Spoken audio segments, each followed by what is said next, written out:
Last week here at Worst of the Week, we were a little bit negative. It's always fun to poke fun at the ridiculous and awful things in professional wrestling, but there's a lot of really good stuff out there too. So this week we're mixing it up a little bit, and we are going to be talking about the 5 best and 5 worst things in wrestling that happened this week.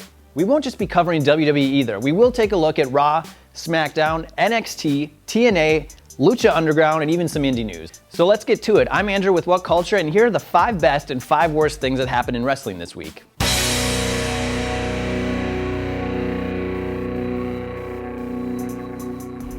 The number 5 worst thing in wrestling this week was the Stephanie McMahon and Charlotte segment on Raw. Charlotte is arguably the best heel in WWE right now, but if there's anything that can take the credibility away from a heel, it's an authority figure talking down to them. It's like Batista's tweet from a couple of weeks ago, where he pointed out that Stephanie McMahon slapping people in the face doesn't really do anything for the talent, and only makes Stephanie McMahon look good, because they just have to sit there and take it, and they never get the revenge on her. The thing is, it's not going to lead to an actual match between Stephanie and Charlotte. Steph's not going to get back in the ring, and maybe that's for the best, because she's only been in one match in the past decade, and she won. Now let's keep in mind that Stephanie was really upset with Charlotte because of how Charlotte treated her dad. But Steph doesn't remember that 2 weeks ago she slapped Rick in the face. If you're not watching Lucha Underground, you should definitely go out of your way to check it out. It's the most consistently entertaining wrestling show since the Attitude Era. This week we saw a rematch with Johnny Mundo, Jack Evans, and PJ Black take on Rey Mysterio Jr., Dragon Azteca Jr., and Prince Puma Sr. It was another crazy, energetic, and mind-blowing match, and there is nobody in professional wrestling right now who is faster than Dragon Azteca. To top it off, there's also something kind of hilarious about Johnny Mundo and his team kicking their opponents in the balls every single time that the ref's back is turned. It happened like 5 times. The number 4 worst thing this week is JBL's glory hole. We've seen a lot of mistakes from the announcers over the years. Most recently, we saw Booker T say that Owen Hart didn't defy gravity. But this week, things got a little bit more mature on Raw when JBL referred to the New Day's corner attack stomp as the glory hole. Did he really just say that? Well, there's really not much more I can say about this one. It's just Bradshaw talking about a glory hole on TV is something I don't ever need to hear again. The number 4 best thing this week was the opening of the Hatch. Some fans may be upset that the Hatch hashtag didn't lead to a new wrestler, but I'll admit I did kind of mark out for Goldberg. If you remember WCW Revenge on the Nintendo 64, he was the best character you could play as. But it was the video itself from 2K this week that makes it a hit. Like Sting's video game promo a few years ago, it makes you kind of wish that 2K was in charge of that department. Just compare Goldberg's video to what we saw from the Shining Stars, and you'll see which one is more effective. The number 3 worst thing is the bouncing head. One of the most tiring things in all of professional wrestling is R-Truth's What's Up song.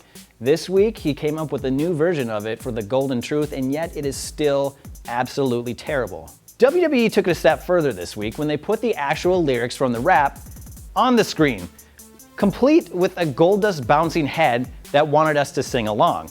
I doubt anybody did. But luckily, I have some of those lyrics.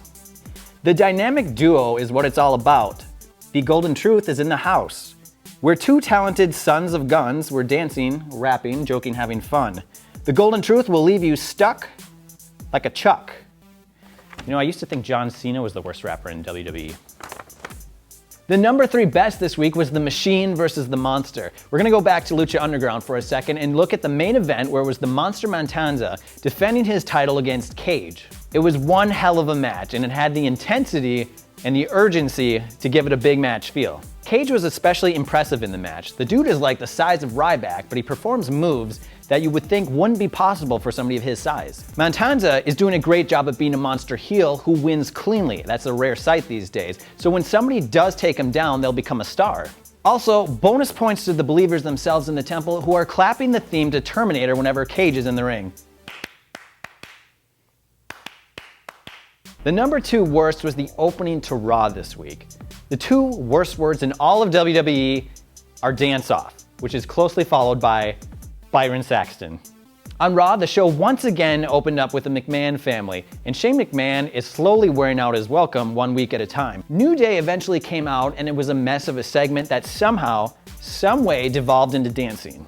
Now, to be somewhat fair, this could have been a lot worse. Stephanie could have joined in on the dancing, and it could have lasted like another 5 or 10 minutes. But it was the vaudevillains that saved us from that, so that kind of makes them the good guys.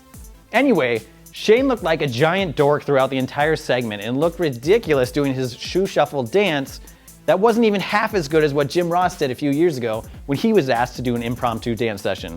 The day that Stephanie McMahon and Triple H take over the company, we can hope that these dance-offs will die off. But sadly, that's probably not going to happen. The number 2 best thing in wrestling this week was the Samoa Joe and Finn Balor sit-down interview on NXT. One thing that Raw should immediately incorporate is these sit-down interviews because it makes it feel like a real fight. Balor and Joe both did a fantastic job making it seem like this was a really personal feud. Corey Graves also did a great job moderating the interview, proving that he should be called up when the brand split returns next month. In 10 minutes, the 2 developmental wrestlers made their fight seem more real than anything we'd seen in the main roster since John Cena versus Brock Lesnar. And the absolute worst thing in wrestling this week was Matt and Jeff Hardy and whatever the hell that was. Much like Claire Lynch, this is going to stick with TNA for a while. Overall, the company has been pretty good this year. It's maybe actually more consistently entertaining than it's ever been. But this week's episode of Impact kind of hit a wall. We saw Matt Hardy playing the piano and doing a weird British/Jeff Hardy impression. Big Money Matt was a great character. It's maybe the most entertaining Matt Hardy has ever been, and then he traded it all in for this. On Impact, we saw the ridiculous visual of Jeff Hardy getting on his dirt bike and driving over to his brother's house to confront him over everything that has happened on TV. While he was driving on his little bike, there was a bunch of overhead shots looking down at him while dramatic music played. It was way too much. The segment saw the 2 meet up in a wrestling ring that representing something from their childhood or something. And then Rebby Sky pulled a Gene Snitsky when she threw a fake baby at Jeff. And then Matt put his own brother through a table, but not a gimmicked wrestling table. It was a dining room table that just happened to be sitting right next to his wrestling ring. This is one of those moments that make you wonder, what is Jeff Hardy gonna do when he wakes up? Because he's still on Matt's property.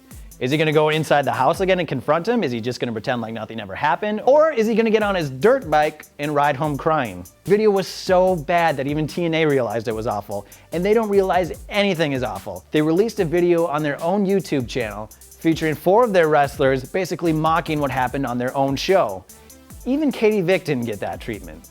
And the absolute best thing to happen in professional wrestling this week was AJ Styles and John Cena going face to face. On Monday Night Raw, we saw a pretty surreal sight. AJ Styles and John Cena in the same ring.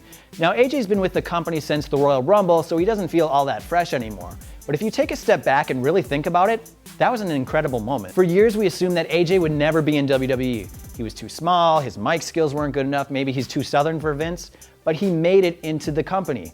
And not only that, but he's still AJ Styles and not Styles Davis or something. He has all the same moves, he's recognized as one of the best wrestlers in the world, and he's actually pushed as one of the top wrestlers in the company. Now, it's a sure thing that John Cena will win this feud in the end. It makes sense, he's their guy. But the fact that it's happening at all is pretty incredible. It's something 10 years ago, 5 years ago, maybe even 3 years ago we never thought would see happen. And that was pretty cool.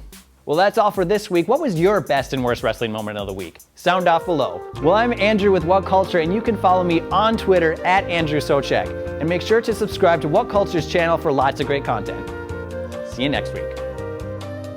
WhatCulture.com are releasing a new magazine about wrestling, and it's called Wrestling. It'll have 140 pages of timeless wrestling content, including a brand new How WWE Should Have Booked written by this virulent son of a bitch. It will also have a list of the 100 best wrestling matches of all time compiled by WhatCulture staff and wrestling insiders.